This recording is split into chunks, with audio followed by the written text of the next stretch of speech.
Hello everyone, welcome back to SpongeBob Revenge of the Flying Dutchman. I was gonna make like a joke title, but I forgot how to be funny. Anyway, let's not get our ass kicked by this guy, or I guess, yes we will. Wow, I'm really shitting the bed at this.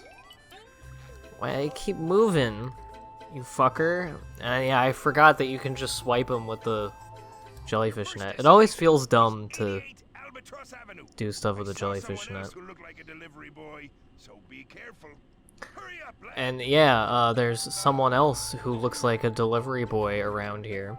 But yeah, this is the last round of the delivery stuff.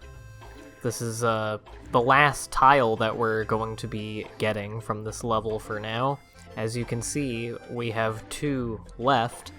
But yeah, we're not gonna actually finish downtown in this bit, because for the last task, for the last letter tile here, we need an item that we are not going to get for a pretty decent chunk of time.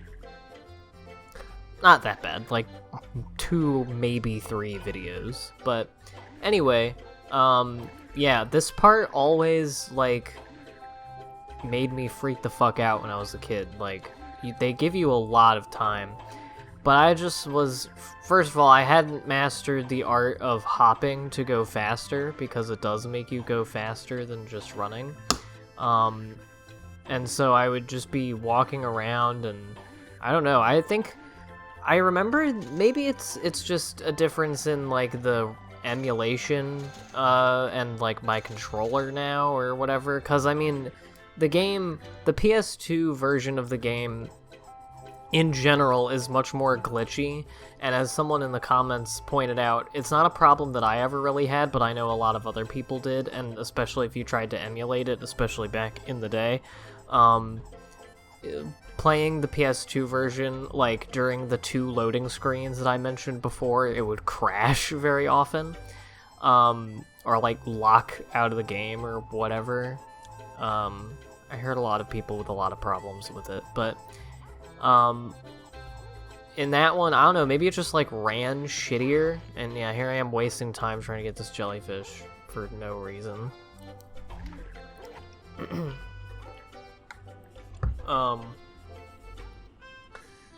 Damn, I got doubloons out the ass.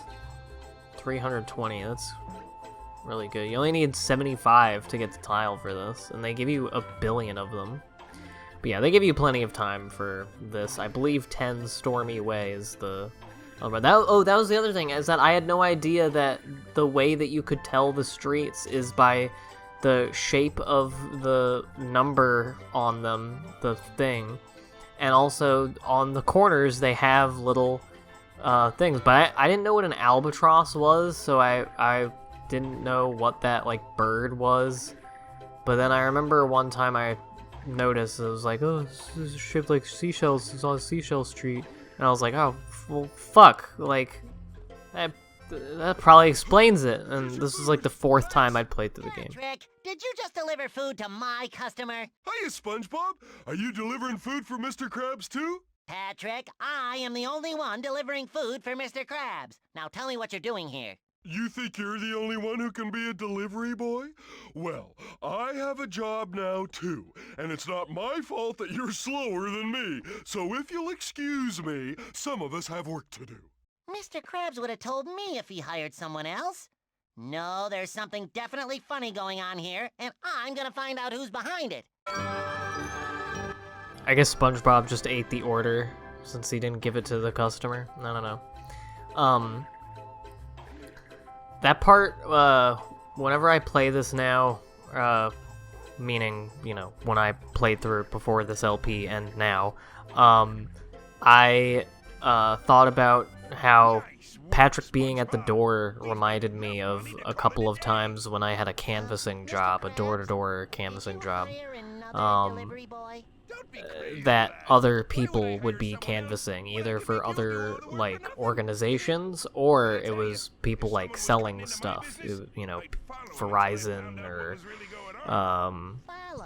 I don't know, people who just have, like, you know, like roofing dudes, whatever, and so they'd be, or, you know, a bunch of stuff. You know, in the suburbs, you get annoyed by people trying to sell you bullshit. And, you know, once, I don't know what it is with a bunch of people that live in these, you know, very populated areas in these suburbs where they're like, well, I have a limit of how many times I answer the door before I start treating whoever is knocking like shit. Which, I mean, I understand, but, you know, you're the one who fucking lives here. Place your order. You got the wrong idea, crustacean. Just look upon this little treasure and let yourself rest. That's right. Sleep. Crabbo is gone. Such a weird, it's like not, the image is like slanted and so far up, and it's just very weird. This game is very, I think I've said this before, but it's very strangely eerie in some ways. I think it's just because it's a combination of a couple of just weird like design things, because especially here in the overworld, the landscapes can be kind of like empty, or I don't know. The fact that all of the cutscenes and like dialogue portions are silent and like they sound like really close to the mic, and I don't know, they sound very like lo-fi almost. And you know, the expressions are quite vacant. There's something about the music also that just feels like, I don't know how to describe it. It's just like that kind of music that they don't really feel like they have texture. They just feel like, you know, a sound in the background. Not in a bad way. It just has something to do with how it's like mixed and produced. It makes it sound very like the main Bikini Bottom theme sounds very like lonely to me, is the first word that comes to mind to describe it. But yeah, and here's SpongeBob being an absolute fucking moron and mistaking robot crabs for Mr. Krabs, which was already a stretch in that one episode where, you know, he was very explicitly made of metal and like his mouth didn't move, but now it's even worse because you can literally just see Plankton right fucking there.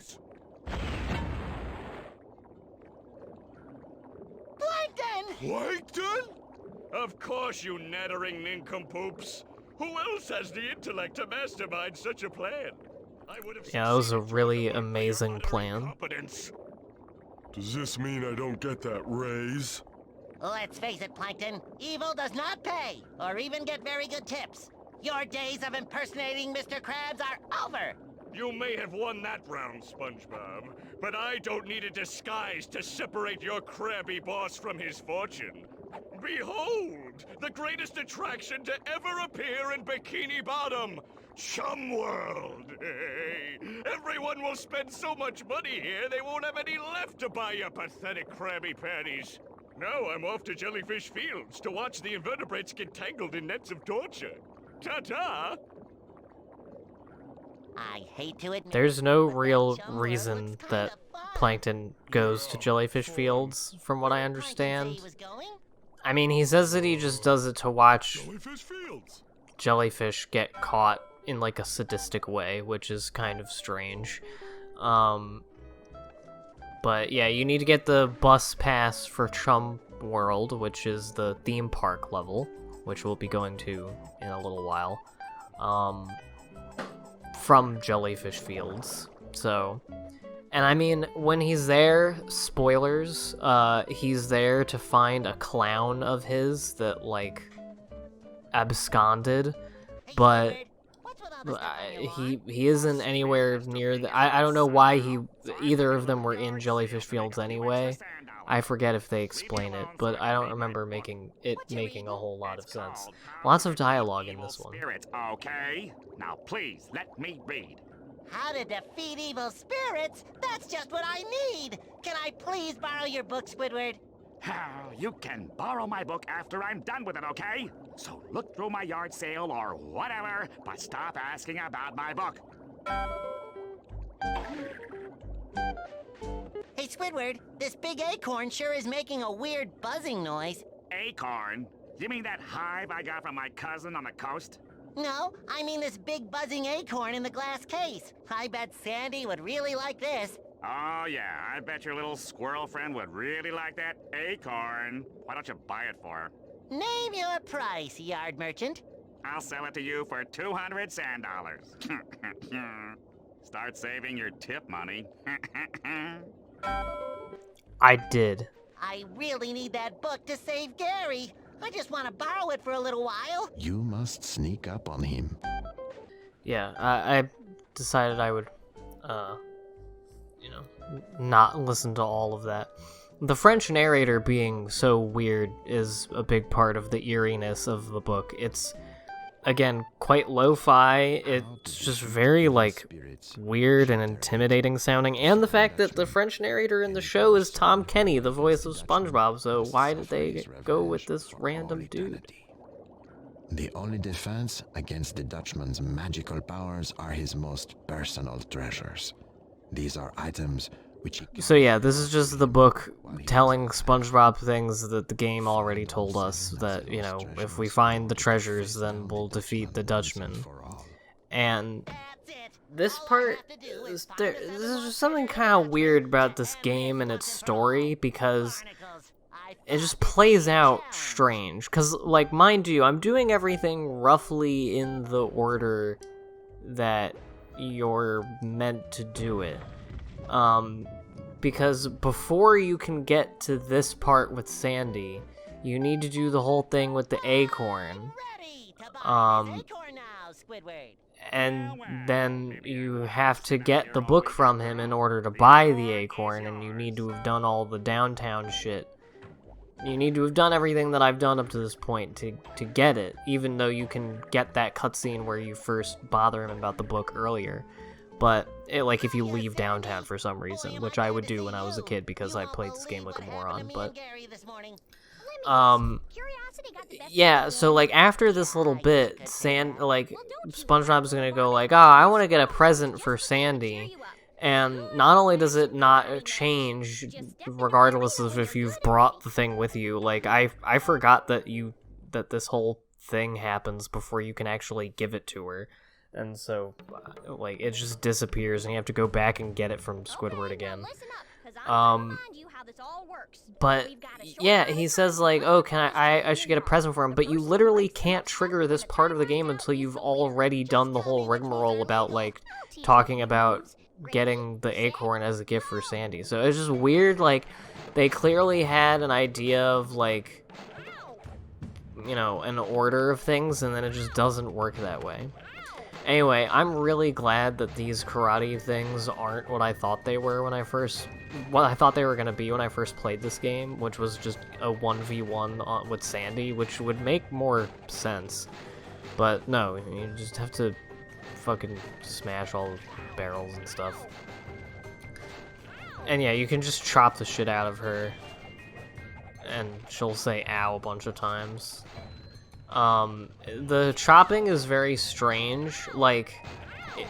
I would press the X button once, the action button, I suppose.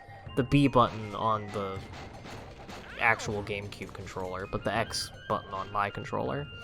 And yeah, it starts you up doing the combo move pretty much anyway, or if you don't, then you just stand there like a weirdo, and I like how Sandy runs around in circles. My karate skill is mighty. I think I just said karate. I don't know. I was reading mighty while I was saying it. I don't know what's wrong with me. I gotta admit, SpongeBob, that was some tussle. Oh, you weren't so bad for a land critter. That plum took all the fire out of me. I'm going home for a nap. Why don't you drop on by my tree dome and pay a visit, okay? That was sure swell of Sandy to cheer me up. I wish I could do something special for her. I know! I'll give her a present! But what would Sandy... Yeah, we already had a whole... You just spent $200 fucking dollars on a gift for her. I don't know. It's just weird they set it up. Again, I'm not saying the travesty is that it doesn't change for if you do this first. The point is that you have to do all that first to even get to Sandy, so I don't understand. Also, yeah, it's a scarecrow. When you get the reef blower to blow it, then it moves and blah blah.